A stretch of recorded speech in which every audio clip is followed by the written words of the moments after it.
Welcome back to Real Crime Stories, the podcast that brings you crime stories from around the world. It was a warm Friday afternoon on the Ohio Turnpike. A silver sedan sat motionless on the shoulder, hazard lights blinking steadily in the sun. Inside the car was a scene that made no sense.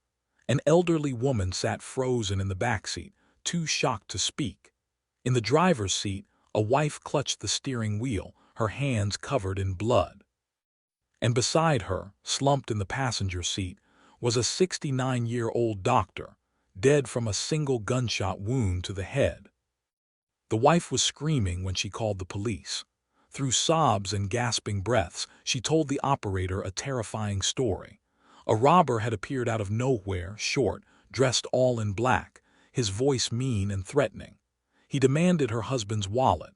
Then she heard a muffled pop. The man fled, disappearing into a black van that seemed to materialize from thin air and vanish just as quickly. It sounded like a random highway robbery, a senseless act of violence, a devoted husband killed for nothing, a widow left behind in unimaginable grief. That's what investigators initially believed. That's what the evening news reported. And that's what the community accepted as they surrounded the grieving wife with prayers, sympathy, and support.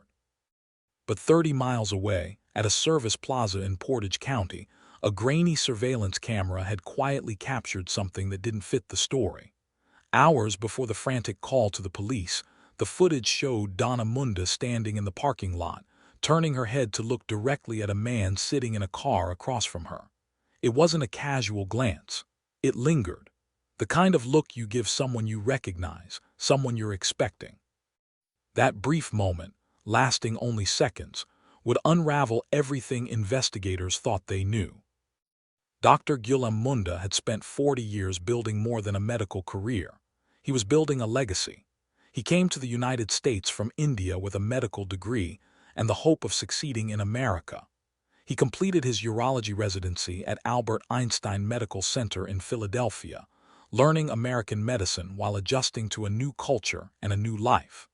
Eventually, he settled in Hermitage, Pennsylvania, where he became a trusted and popular doctor in the community. For decades, Dr. Munda worked at Sharon Regional Health System.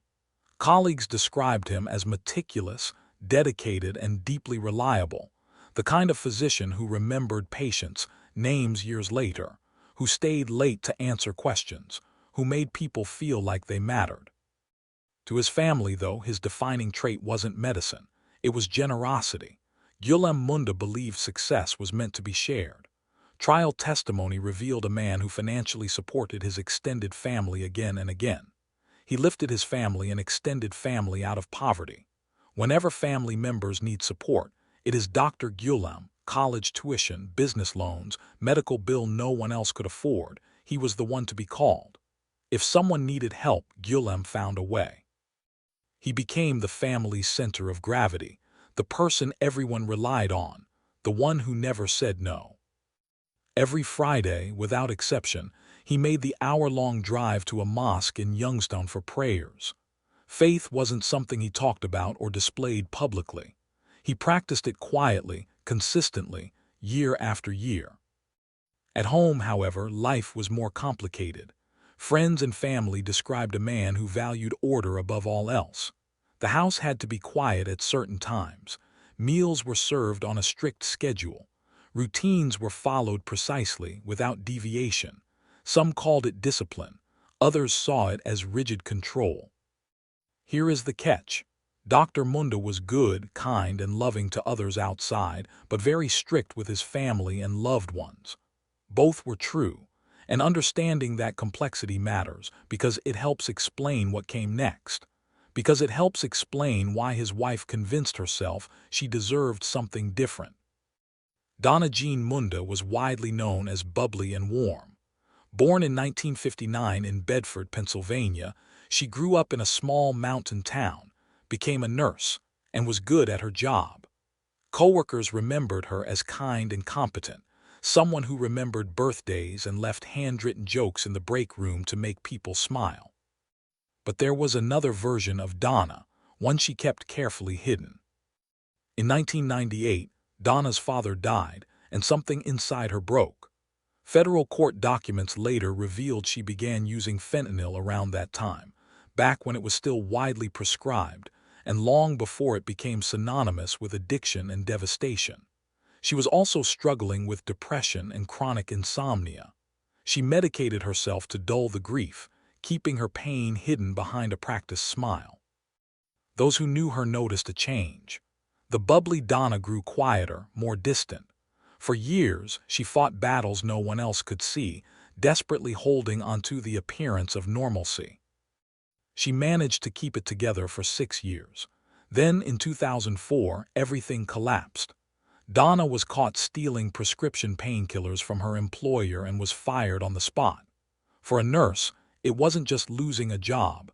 It was losing her identity, her career, and everything she had worked for.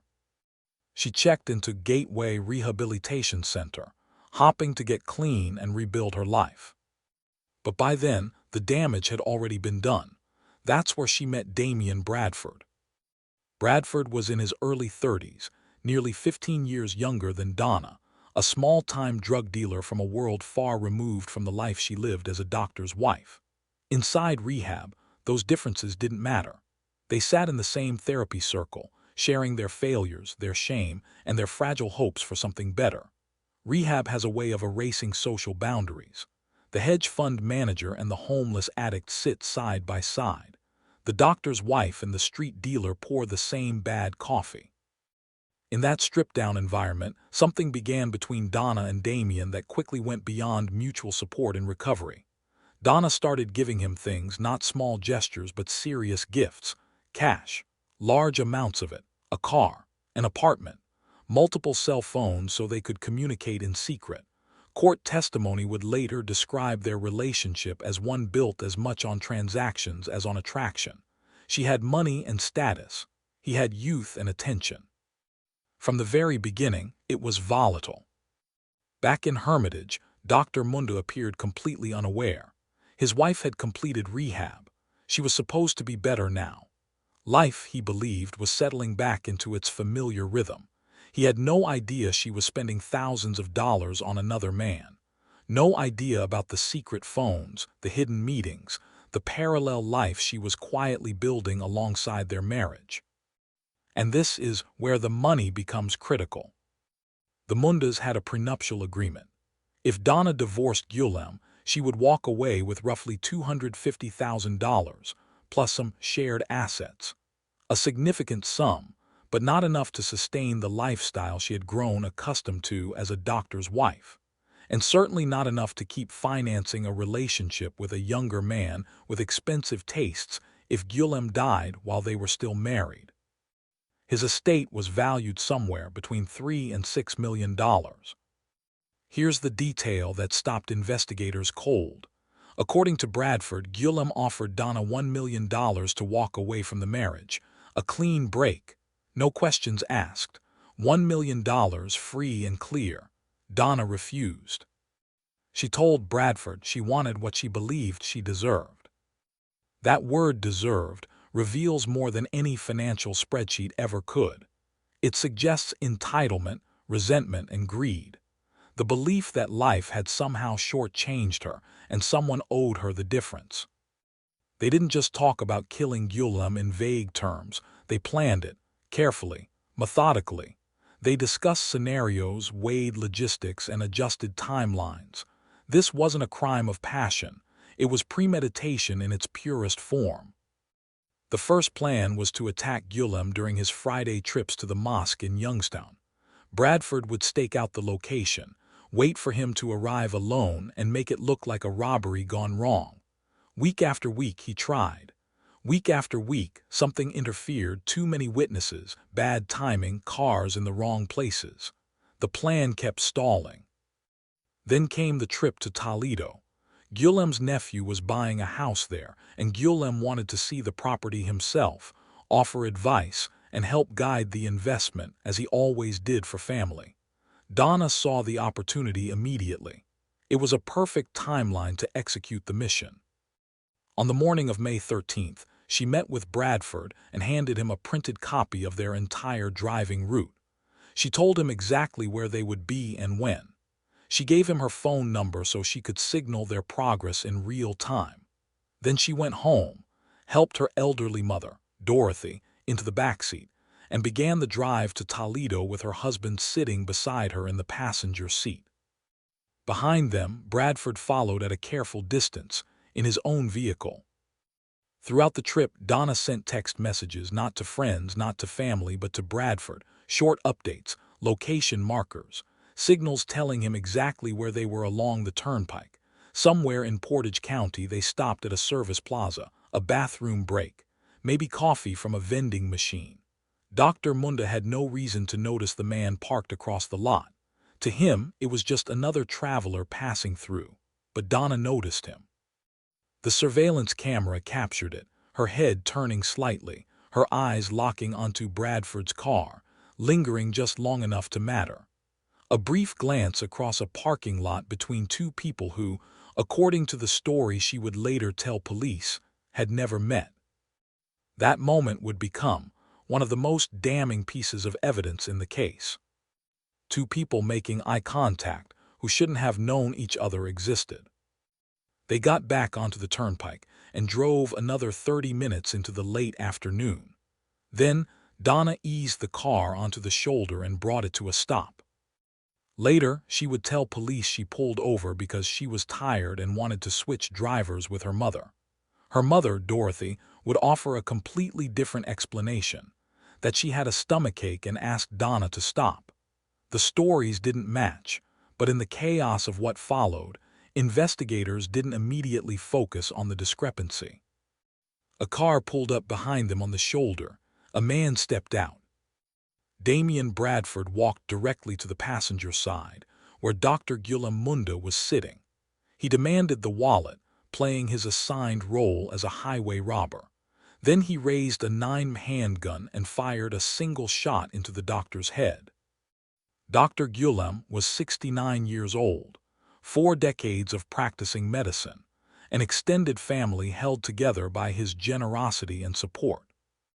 It all ended on the shoulder of the Ohio Turnpike on a Friday afternoon in late spring, with his wife sitting just inches away. Bradford ran back to his car and sped eastbound. As he drove, he threw the contents of the wallet out the window, credit cards, a driver's license, and loose papers, scattering them across the shoulder and median, where investigators would recover them over the following days. Donna reached for her phone and dialed the police, and the performance of her life began. When Ohio State Highway Patrol troopers arrived, they found a woman soaked in her husband's blood, hysterical, barely able to form coherent sentences through her sobbing. She told them a robber had appeared out of nowhere, a short man dressed entirely in black with a harsh, threatening voice. He demanded the wallet. She heard a muffled bang. Then he vanished, she said, escaping in a black van before anyone could react. She claimed she hadn't noticed anyone following them. She couldn't describe the attacker's face in any meaningful detail. Her memory was foggy, traumatized, unreliable. She was just a victim, just a widow. In the days that followed, Donna gave tearful interviews to local television stations. The community responded with an outpouring of sympathy. Friends and neighbors gathered around the devastated widow to offer comfort and support. But certain details weren't adding up. The wallet. Donna told investigators the robber took it and fled with it, but surveillance footage from the service plaza showed her holding her husband's wallet during their stop there earlier that day. If the robber stole it during the attack, why was it clearly in her hands hours before? Then there was another detail, one that still unsettles investigators. According to trial testimony, Donna had wanted Bradford to shoot her during the attack. Just a flesh wound, she suggested. Something superficial. Something to make her story more believable, to cement her role as a victim rather than a suspect. Bradford refused. Think about that. Even while arranging her husband's murder, she was already worried about how convincing her grief would appear afterward, worried enough to ask for a bullet of her own. That's how calculated this plan was. Investigator Judy Neal took over the case and began methodically pulling at every loose thread. Turnpike records came first. Every vehicle entering and exiting the highway was logged with precise timestamps. By cross-referencing locations and times, investigators identified cars that had traveled the same route as the Mundas that afternoon. One vehicle's movements matched too perfectly to be a coincidence. Next came the cell phone records, and this is where Bradford made his fatal mistake. His phone pinged cell towers near the Munda's home before the family even left that morning. Then it pinged towers along the turnpike, then at the service plaza, then near the murder scene itself. Digital breadcrumbs scattered the entire way, mapping his movements with chilling clarity. But the real break came from somewhere investigators didn't expect. 6 days after the murder, a woman called the tip line. She identified herself as Charlene Farr. It didn't take long to learn her real name. Charlene McFrazier, Damian Bradford's girlfriend. She knew about the affair, the gifts, the apartment, the cars, the secret phones, and she knew or strongly suspected what Bradford had done for the doctor's wife. Maybe she was jealous, self-preservation, or a revenge, probably all of it.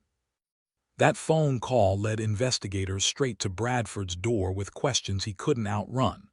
Faced with cell tower data, turnpike records, and surveillance footage, Bradford made a calculation of his own. He flipped. In exchange for avoiding the death penalty, he agreed to cooperate fully. He led investigators to the murder weapon, a 9mm handgun stamped with the word witness, a detail almost too symbolic to ignore. Ballistics confirmed it was the gun that killed Dr. Donna Munda. And then Bradford told them everything. The failed surveillance at the mosque, the printed driving route, the signal texts sent during the trip. Every detail showed how Donna Munda had orchestrated and directed her husband's execution from beginning to end. On August 16, 2006, a federal grand jury indicted Donna Munda. The charges were sweeping and severe: interstate stalking resulting in death, murder for hire, and multiple firearms violations. Federal prosecutors announced they would seek the death penalty. The trial began on June 18, 2007, and ran through July 5. Inside the courtroom, two competing narratives fought for the jury's belief. The prosecution presented its case with methodical precision. Jurors saw the text messages Donna sent Bradford during the drive. They examined the printed route she had handed him.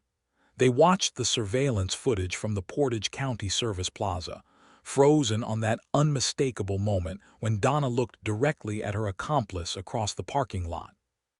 Bradford himself took the stand, describing the planning, the failed mosque surveillance attempts, the discussions about money, and Donna's insistence on what she believed she deserved. Prosecutors traced every gift, every secret phone, every dollar exchanged between the two. The defense told a very different story. They portrayed Donna as a woman broken by grief and addiction, emotionally fragile, dependent, and vulnerable. They suggested she had been manipulated by a younger man who recognized her wealth and weakness and exploited both. During the penalty phase, psychologists testified about dependent personality disorder as a mitigating factor. Friends and family members described the cheerful, generous woman they thought they had known before everything unraveled. What stood out most in the trial record was the shock of Donna's own family. They spoke sincerely about the person they believed she was. They hadn't known how deep her addiction ran. They didn't know about the job loss. They had no idea there was another man. Entire chapters of her life had been hidden from the people closest to her. On July 6, 2007, the jury returned its verdict: guilty on all counts. The government again sought the death penalty, but after hearing testimony about Donna's childhood, her losses, and her mental health struggles, the same jury that convicted her chose life imprisonment instead. On September 21, 2007, Donna Munda was formally sentenced to life in federal prison. Years later, the Sixth Circuit Court of Appeals reviewed the case and affirmed every conviction. Was the sentence appropriate? I honestly don't know. Life in prison is among the harshest punishments our system allows. But a man who dedicated his life to helping others was executed on the side of a highway because his wife decided she deserved his money more than he deserved to live. There is no sentence that truly balances that equation. There's a postscript to this case that says a lot about the people involved. Bradford cooperated with prosecutors, testified against Donna, and served his federal sentence. He was released around December 2020. Less than 2 years later, he was back in the headlines. In 2022, Bradford was involved in a violent confrontation at a convenience store that ended with a Pennsylvania state trooper being shot in the leg. He was convicted and sentenced to 36 to 73 years in state prison, followed by an additional 10 years in federal prison for violating supervised release. Even his own attorneys acknowledged that he will almost certainly die behind bars. People often ask whether Bradford was a predator who targeted a wealthy, vulnerable woman, or a pawn manipulated into violence by someone more calculating than himself. The truth is messier than either version. Two deeply damaged people found each other at rock bottom, fueled each other's worst impulses, and built a deadly fantasy together. She supplied the resources, the motive, and the target. He supplied the violence. Neither was innocent. Dr. Donna Munda's family still speaks about his generosity, the relatives he helped through school, the patients who remembered him with gratitude decades later, and the way he showed up every single Friday at the mosque in Youngstown. His murder wasn't random. It wasn't senseless in the way we usually use that word. It was deliberate, calculated, and planned over months by the person who shared his home and slept beside him every night. What haunts me most isn't the violence itself. It's that moment at the service plaza, Donna's eyes finding Bradford across the parking lot, a glance that said soon. Now, she knew exactly what was coming within the hour. She had planned every step, and she still got back into the car with her husband and her mother and drove another 30 minutes toward it. The prosecution called it greed. The defense called it dependency and mental illness. I think it was something harder to name and more unsettling to confront. A toxic mix of resentment, entitlement, and the unshakable belief that she deserved a different life, and that someone owed her the difference. Donna Munda remains in federal custody, serving a life sentence. Damian Bradford will almost certainly die in prison. Charlene McFrazier, the girlfriend whose phone call cracked the case open, pleaded guilty to lying to investigators. And in western Pennsylvania, there is still a family missing the man who held them all together. This case fits a pattern I keep seeing in murder-for-hire plots, the person with the motive finding someone else willing to pull the trigger. Cowardice dressed up as partnership. If this case stayed with you the way it stayed with me, let me know in the comments. These are the stories where the motives are tangled up in money, resentment, and warped ideas of what we believe we're owed. Thank you for watching Real Crime Stories. Share your views on the story, like and subscribe to the channel. Until next time, stay vigilant.